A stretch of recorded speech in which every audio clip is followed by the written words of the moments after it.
So, you know, the late Dr. King, he was quoted in the Knoxville News Sentinel as saying the dish that we're about to make, black-eyed peas, a classic Southern dish, was his Sunday dinner favorite in the King home when the civil rights leader was growing up.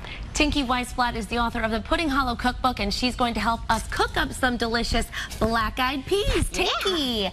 This is smelling good in here, I have to say. I'm glad to hear it. So what we're going to do is, would you like to just throw those in there? I would love to. I hope it's warm. Let me tell you what they are. Peppers, celery, onions, and garlic. The onions and garlic got mixed in together.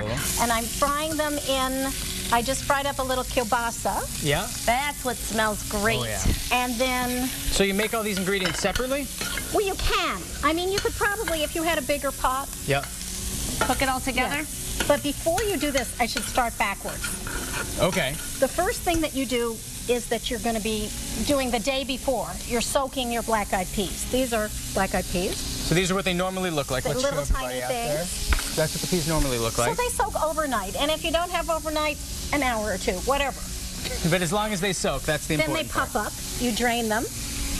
Then you put them. Woohoo! That's getting hot. So maybe don't keep the pot this high. Yes. Keep the pan on medium, maybe. I think we're going to move it on. Stay close to all right, it. Tinky. Okay. Because we've already got the finished product. Of course, WWLP-TV. I'll tell you what's on here. But first, somebody would grab the pot holder, please, and take our cornbread out of the oven. Oh, yes, I will. We got cornbread.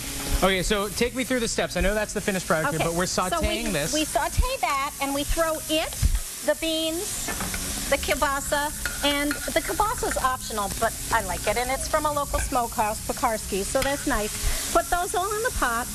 Just a little spice, a little chili powder, salt and pepper, a little fresh thyme from your garden. If you have it, if you don't, dried thyme.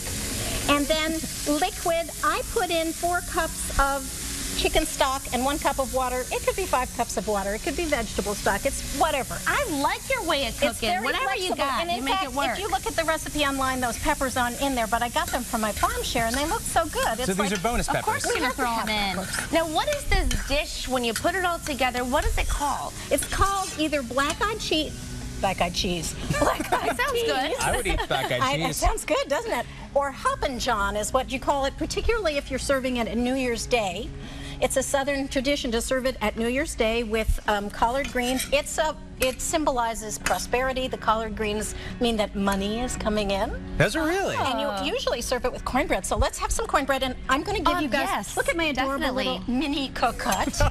Are these cute? I love my kitchen take me through. stuff. This is called a mini cocotte. That's correct. No. So I have a little rice in each one for you.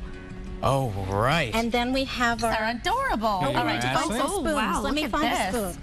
There, Now, spoons this for each. dish Thanks, is Tinky. significant to this day because it was a dish It was that one of his the King favorites. family In ate. addition, I think it's good for the March on Washington because it serves a crowd. It doesn't serve 200,000 plus people, but No. as you can see, it can serve quite a few people, and it stretches. Absolutely. And I also think it's useful. Where did my little beans go? Would you hand me? See, this is my I have a bean. I have a big. So my thought is that if you look at one little black-eyed pea, it's just a little black-eyed pea. It's not very significant. You put it together in the pot with a lot of other black-eyed peas and stuff, and you get something really substantial. So in a sense, I think that can symbolize the March on Washington and the entire civil rights movement. It's a symbolic dish. In that, you know, we get together, we have to watch out for burning, because there were some hard moments in the civil rights movement. But you get something that works and that can make a difference, especially if you're hungry. I hope you're hungry. I am. What I think is interesting too is it's the 2 colors together too. It's all about equality. Exactly. And coming it's all together. mixed. The black-eyed peas have the white and the black. Yes, exactly. I love it. This dish, by the way, tastes Delish. incredible. Ashley, you take a bite, because Tinky, I want to ask you first. Okay. Tell me about this cornbread. How'd you make it? What are your cornbread tips? My cornbread tips are that nobody can mess up cornbread. Perfect. Oh my gosh, this What is so goes into good. yours? This is Fannie Farmer, so I know it's northern, it's Yankee cornbread, so we have to apologize to all the Southerners in the audience. Cornmeal, flour, milk, egg, butter, a little Easy. baking powder, a little salt, and you just put the dry ingredients in together, then you whisk together the egg and the milk and a tiny bit of melted butter. You pop it in. I like to cook it in a cast iron pan because that gives it kind of crunchiness and all that. And I just realized we'll use this as our cornbread. Yeah, why not? There's just some veggies in I mean, there. we're So do easy. you put sugar in the cornbread? Oh, excuse me, a tiny bit of sugar, but not much, and you can even skip it.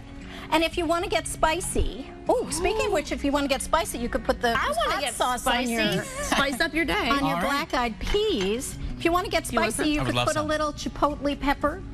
Now, what about jalapeno? I've seen jalapeno You could grilled put some cheese. jalapeno. The chipotle is a smoked jalapeno. And so that's what I love about it. It keeps the flavor. Well, I'm not doing a very good job slicing. Oh, it doesn't matter. Let's just eat it. What? Okay. You know? Yeah, exactly. Do you want butter? Do you want butter? Oh, do I want butter? Yeah, that's a Okay, silly have a question. little Tinky. butter. Of course. Do you want some? Do you want me to get No, okay. I'm good for the moment. Okay. I'm waiting All right, for Tinky. the cake. This looks, yeah, because that's what we're making. Let's talk about the cake. Yeah, give us a little preview of the cakes. We're making peach pound cake later in the show. It's right There here, it but is. this is just the beginning of it. Is that right? Look at that. Well, that's the end of it, but we That's the will end be, of it? we'll be doing the whole thing. So don't go anywhere. Later in the show, we're going to show you how to make this absolutely delicious peach pound cake. Woo!